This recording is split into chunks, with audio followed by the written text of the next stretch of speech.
long as you love, you will see me in the stars. As you look up at the stars, I will be there. I'm Monica Charette, and this is Holding the Light. As long as you love, I will whisper in your ear. Little whispers you will hear. As long as you love. October 11th marks 10 long years since Cassidy died. She would be 27 this year. I never thought I'd still be here, but here I am. Not only have I survived, but I have learned to live again, just differently. I'm living with my grief. This episode is a personal reflection on my journey. I'm here to share 10 things I have learned about grief in 10 years, including the wealth of knowledge I have gained from bearing witness to other parents' grief. I'm glad you're here because today I am holding the light with my fellow grieving parents and all of those who have traveled this journey before us. Hello, and thank you for listening today. And to our loyal followers, I want to tell you how humbled and how incredibly grateful I am to you for still being here. It's been 2 years since we launched Holding the Light podcast. Colby and I are so honored to give other lost families the opportunity to share their stories and say their children's names. Because when you listen, you bear witness to grief. So thank you for that. Today's episode is just me and my reflections on what I've learned after a decade of grieving the loss of my beautiful daughter, Cassidy, forever 17. Today, October 11th, when this podcast is released, it marks 10 years without Cass. 10 very long and painful years. I hope what I have to share is somehow helpful to whomever might need to hear it right now. We are all in a different place at different times with our grief, but we are never alone. I'll never forget back in 2014 when a mother who lost her daughter 10 years prior to Cassidy told me with such empathy, "Monica, you are so early in your grief." Her name was Linda, and I wondered then how she possibly managed to live 10 years after her daughter died. I fully expected I would die after Cassidy's passing.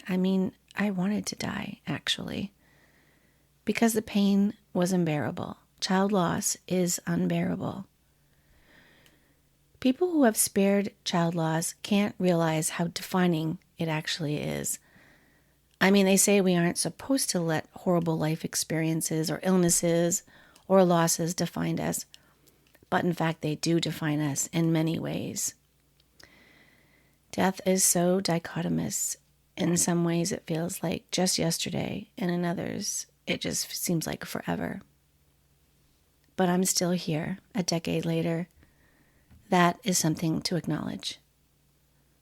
Not only have I survived, but I've learned how to live again, just differently. Much of my strength has come from other parents who have experienced this loss before me, and from those who sadly have joined me on this unimaginable journey since. And it pains me to know that there will be many more to follow. It's been 10 years since a senseless hayride accident took Cassidy's big, beautiful life. On this day and the month marking her passing, I thought it might be helpful to share things I have learned about my own grief and meld that with all I have absorbed listening to other bereaved families with whom I've had the huge privilege of sharing their stories on this podcast. Holding the Light has become just what I envisioned and I hoped for. It is a safe space to share and to witness grief. So here we go. 10 things I have learned about grief in 10 years. Number 1, the world continues on. This may seem obvious, but for those of us who have lost a child, this time is so very confusing. When the world as you once knew it has ceased to exist, It's not the natural order of life to die before your children. Nothing makes sense. Time stands still. At first, especially those first weeks and months, it was kind of startling to see people going about their day, going to work, raking their leaves, the bus ride that Tuesday morning after the holiday weekend, and I wondered why. Why?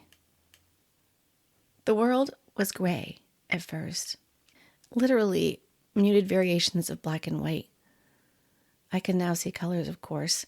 They aren't as vibrant because I'm not in the same grief anymore as I was. The intense sorrow isn't all I feel now. I'm also not waking up in denial. I know the truth, my reality, and I've had to accept it over time. And it has taken a very long time. But the hard truth is this: Cassidy's not here. And as painful as those words are to say, and I imagine they're hard for you to hear, the everyday reality of living with that truth is actually far more difficult. I'm not moving on, and I never will. Instead, I am moving with. I'm moving with the world as it continues, and I'm taking Cass with me. Okay, number 2. Everyone grieves differently. After talking with far too many other lost parents and children's siblings like Colby, it is resoundingly clear that grief is not linear. Everyone grieves differently, even those grieving the same loss. I have learned so much listening to Colby's expressions of grief over the last 10 years. Sibling loss is so different and complicated, so different from a bereaved parent's grief.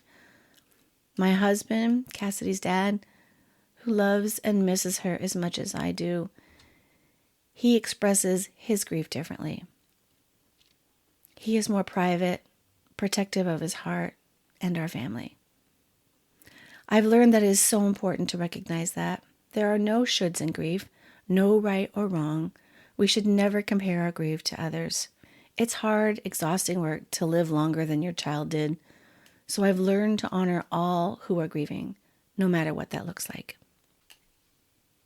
Number 3, I will never be the person I was before, nor should I.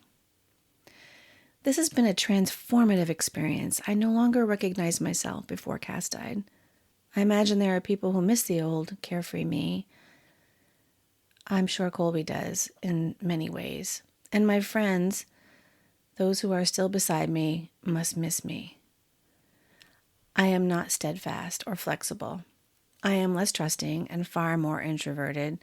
God, I am so indecisive where I wasn't before.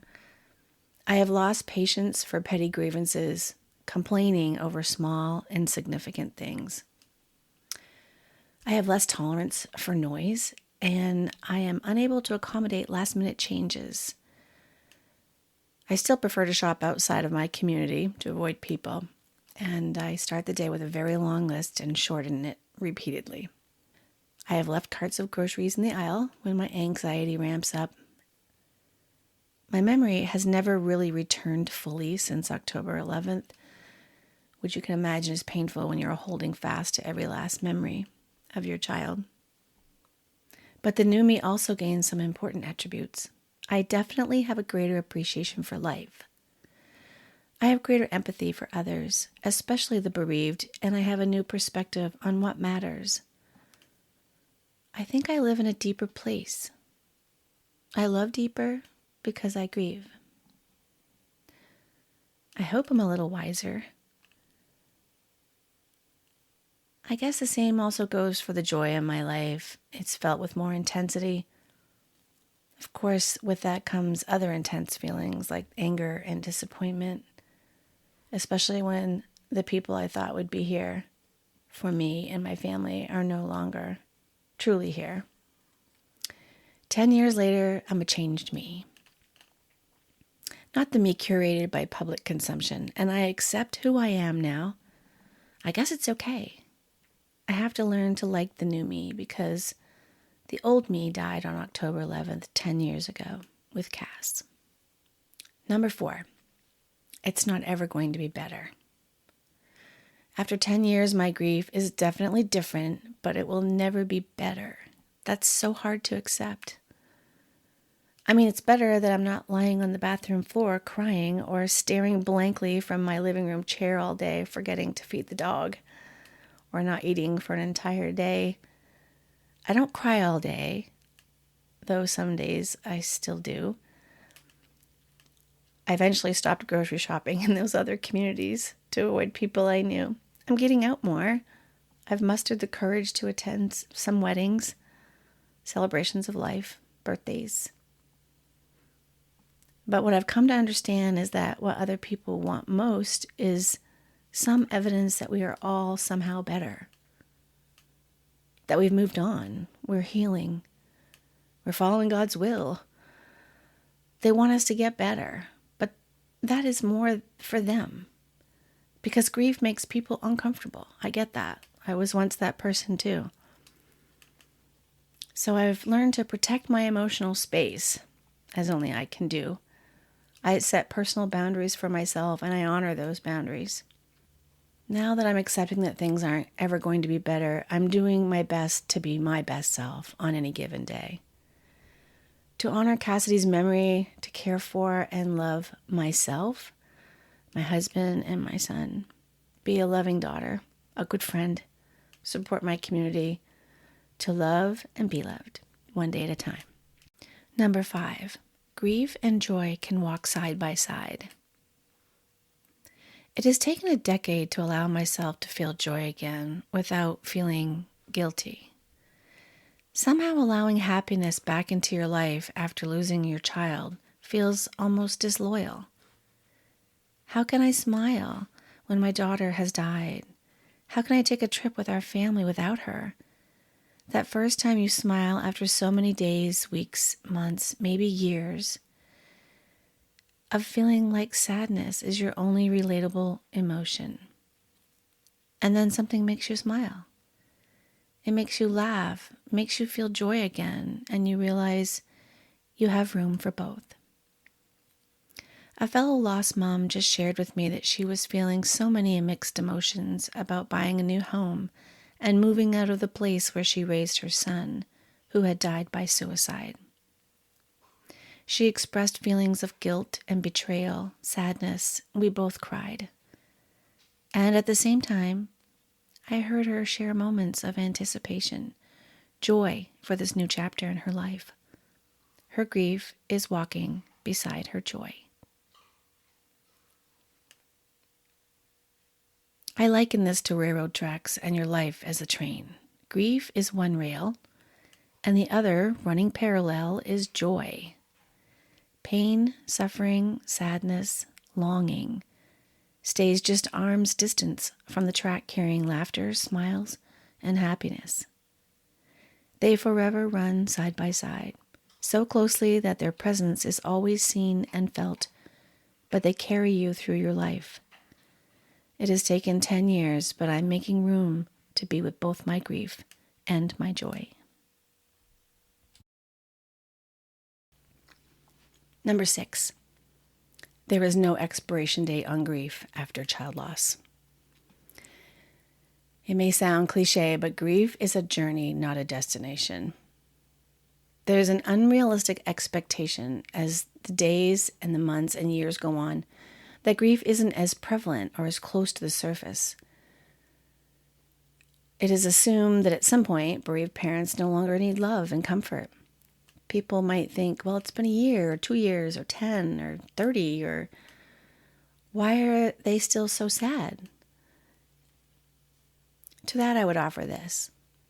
Since there is no end point of being fully healed after the death of a child, how can anyone possibly gauge your healing progress?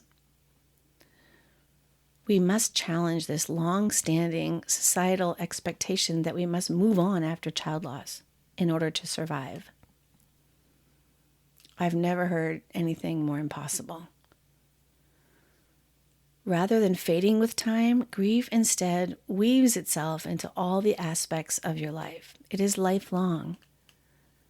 I unfortunately now know this. I have suffered tremendous loss before. I lost a child to miscarriage before Cassidy was born. And 12 years ago, my father died of cancer. I've had far too many close friends die before me. I have learned how to honor my pain, and eventually, I have even learned how to express it in healing ways, like journaling, writing about my grief, and even starting this podcast has been a way for me to move through life beside my grief. Loss is hard enough without perceived timelines, so let's not have any for anyone, especially those grieving the loss of their child. Number 7, I will live again. I never thought that was possible 10 years ago. I knew I would fight like hell to be the best mother I could be for Colby, but I missed Cassidy, and I miss her every moment of every day. Of course, I'm distracted at times with work and responsibilities, schedules, and the many events that we now do in her honor, and time with friends and loved ones, but my mind still goes back to thinking about her still. Who would she be and all that she is missing? It is so hard to navigate most days, and for me, it doesn't even look or feel like success when I do. Though sometimes I pat myself on the back because I made it through some very hard days. Grief looks like perseverance. I'm stronger than I was 10 years ago. I accomplish a lot every day in her honor, and I make sure I'm there for my husband and my son. But some mornings I can't get out of bed. I miss and long for Cassidy. That will never change. It won't be the way it used to be, but I now know I will live my life again. Number 8, the empty space never becomes less empty. Let me explain. Holidays and special occasions are painfully difficult without Cass. Even 10 years later, I expect they always will be. We still don't put up a tree for Christmas. Her room is still the same. Exactly. Except that she isn't in it. I am more thankful at Thanksgiving for the people who love us, but the empty chair is still empty. It's hard when you realize others have moved forward, as life does, when the space once occupied in your life by your child is still empty. When I turned to the back seat of my car, her space where she sat right beside Colby is painfully empty. As will the space be she should have occupied for all the things we expected and hoped for her future. Graduating from high school, college, pursuing her life goals, becoming a mother, and maybe even an aunt to Colby's children one day. While we fill our lives and hearts with important people and experiences, I've come to learn that the emptiness that I hoped might one day fade will always be the same.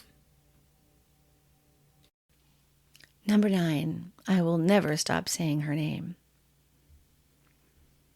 If there's one common thread in the interviews with bereaved parents on our podcast, it is a universal need for parents and siblings to want to hear their loved one's name.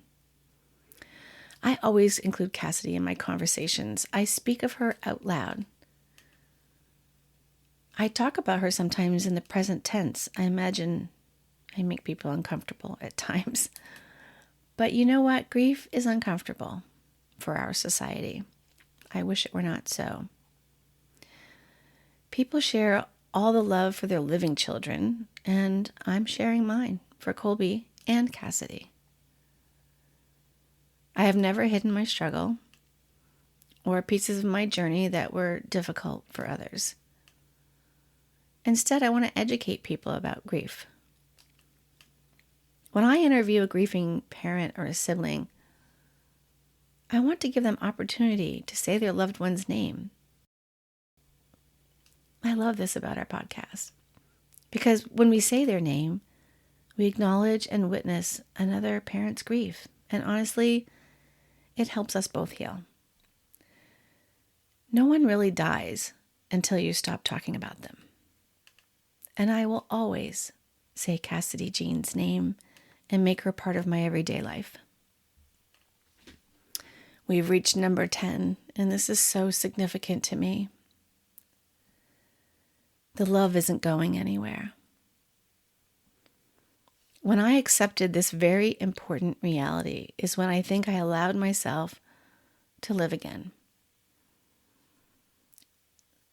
This beautiful message actually came from my son, Colby. That one line. The love isn't going anywhere. Cassidy is gone from our presence, but all the love we have for her and the love she has for us, it isn't going anywhere. People hold dearly the suffering, I think, instead of the love. Yes, suffering is a part of grief, but continuing to love Cass, to me, is honoring her memory. And it is continuing to love her. I needed to let love become larger than my grief. It hasn't been easy. Many days I just want to scream out loud. I just want to say, I want you back. I want you here. It's the most excruciating pain I've ever come to bear, is knowing I have to live the rest of my life on this earth without Cassidy. But it is when I reach the depths of that despair that I find hope in revisiting this space of gratitude for the 17 very short but very beautiful years we had with her. I will endure a lifetime of grief for the privilege of loving Cassidy. My relationship with Cassidy and my love for her is not over, and I believe I am carrying her love for me. Grief is really love in disguise. I'd like to end with a short but very meaningful poem I read recently that so poignantly encapsulates how I feel 10 years later. It was written by Becky Hemsley. I held a party the other week, and grief came. She wasn't invited, but she came anyway, barged her way into the door, and settled down like she was here to stay. And then she introduced me to the friends she'd brought with her: anger, fear, frustration, guilt, hopelessness. And they sang in the loudest voices, took up space in every corner of the room, and spoke over anyone else who tried to talk. They made it messy, loud, and uncomfortable. But finally, they left. And long afterward, when I was all alone, I realized there was still someone here, quietly clearing up after the rest. I asked who she was, and she told me, love. And I assumed that's why she looked familiar, because I had met her before. Or perhaps, she said, it's because I've been here the whole time. And I was confused then because I hadn't seen her all evening. But when I looked more closely, when I looked into her eyes, I realized quietly that she had been here all the time. She's just been dressed as grief. Thank you to those who have traveled this journey before me and shared their wisdom. To newly bereaved parents who right now are saying they can't imagine living 10 years without their child, you will, because you are still loving them, as I will be too 10 years from now, because the love isn't going anywhere. As long as you love. Thank you so much for listening. If you found this podcast helpful, please share our link with others and subscribe so you don't miss future episodes. I'm Monica Charette, reminding you that you are never alone in your grief. Until next time, we'll be right here with you, holding the light. As long as you love.